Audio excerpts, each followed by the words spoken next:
ایک ہے اللہ تعالیٰ کا راضی ہونا، وہ بھی بڑا ضروری ہے، اور ایک ہے بندے کا راضی ہونا،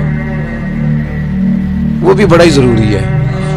ہماری زندگی کو کھا گئی یہ چیز کہ میں غریب ہوں تو امیر کیوں نہیں ہوں، میں بیمار ہوں تو تندرست کیوں نہیں ہوں، میری شہرت کم ہے تو زیادہ کیوں نہیں ہے، اس کاش کو کیوں کو۔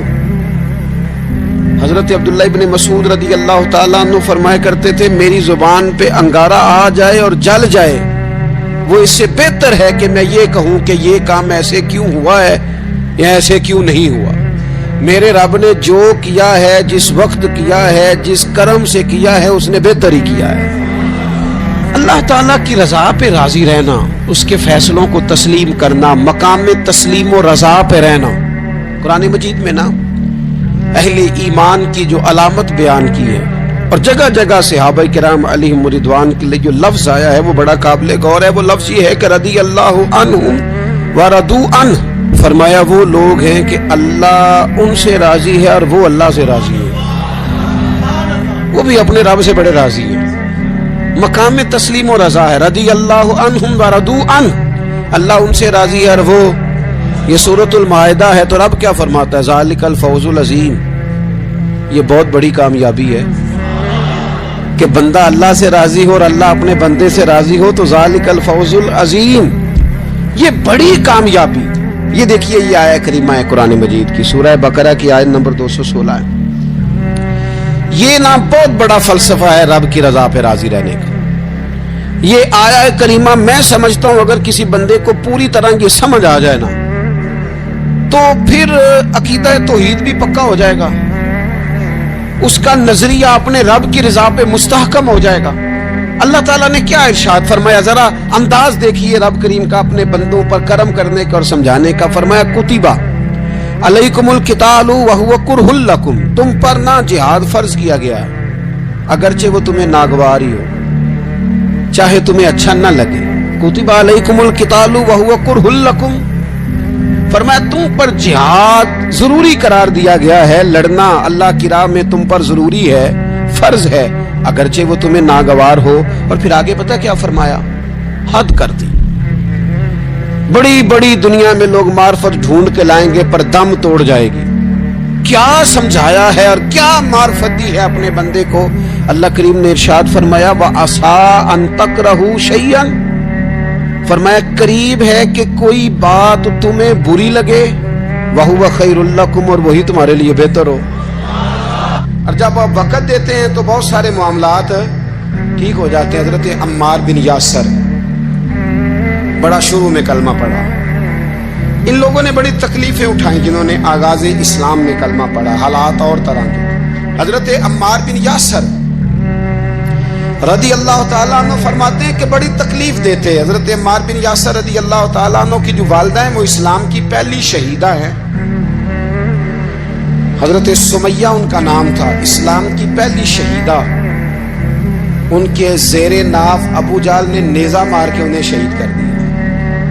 حضرت عمار بن یاسر رضی اللہ تعالیٰ عنہ فرماتے ہیں کہ میرے والد کو اتنی تکلیفیں دی گئیں کہ وہ ان اذیتوں کی وجہ سے دنیا سے پردہ کر گئے۔ حضرت عمار بن یاسر کو خود کافر اتنا مارتے تھے کہ وہ اپنے حواس کھو بیٹھتے تھے اور ایسی باتیں کرتے تھے کہ سمجھ نہیں آتی تھی کہ یہ عمار بن یاسر بول رہے ہیں۔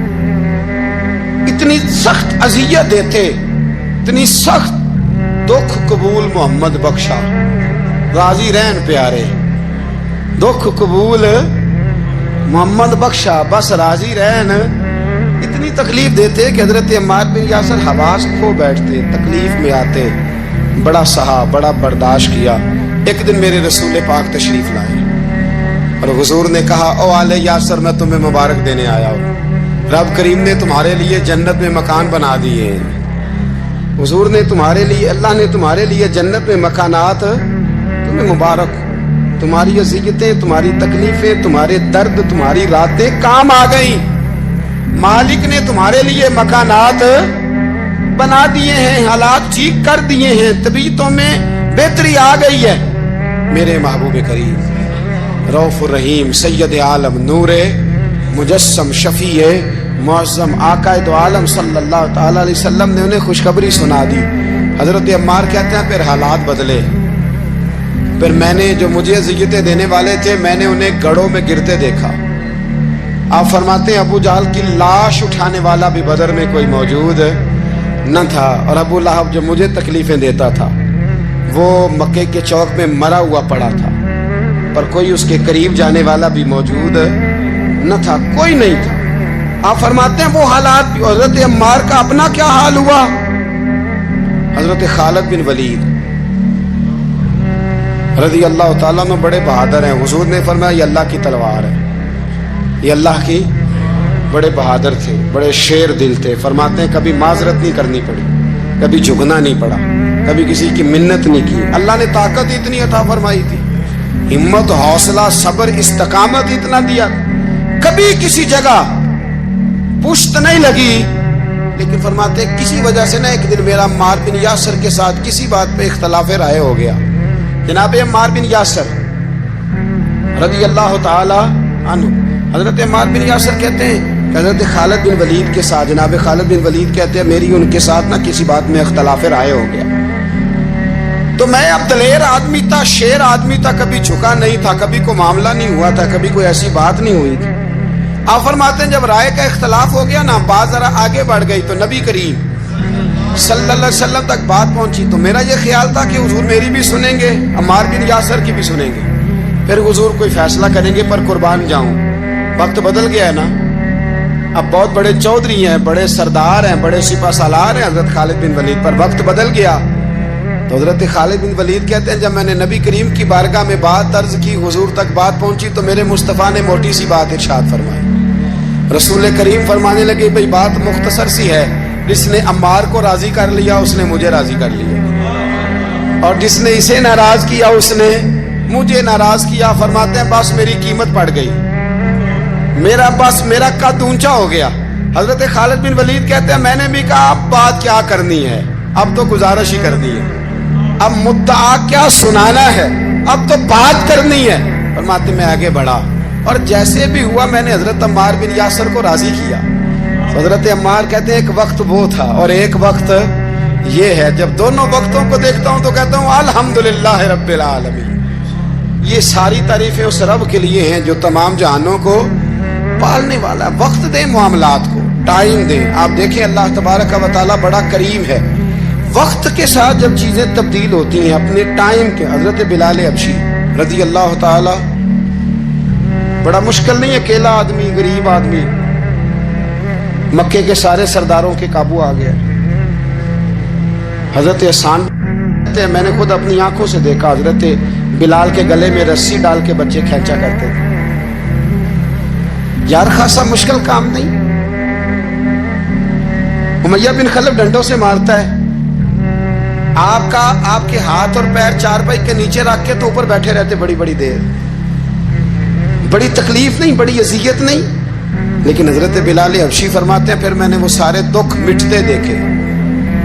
وقت بیت گیا. وہی امیہ بن خلف ایک دن گھوڑے پہ تھا, گھوڑے اپنے کو تیار کر رہا تھا, لگام ڈال رہا تھا. حضور علیہ السلام گزرے تو فرمایا کیا کر رہے ہو؟ کہنے لگے اس گھوڑے پر بیٹھ کے آپ کو شہید کروں گا. تو حضور فرمانے لگے تیاری کر لے, تجھے قتل میں نہیں کرنا ہے. پھر جنگ کے موقع پہ نا ہلکی سی خراش لگائی رسول پاک نے اسے, یہاں گلے پہ. تڑپتا تھا, روتا تھا, سسکتا تھا.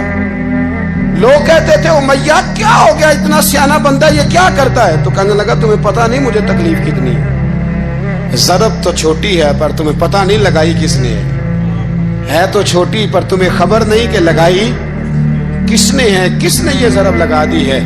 پھر تڑپ کر سسک کر مرا. حالات بدل جاتے ہیں, حالات میں تبدیلیاں آ جاتی.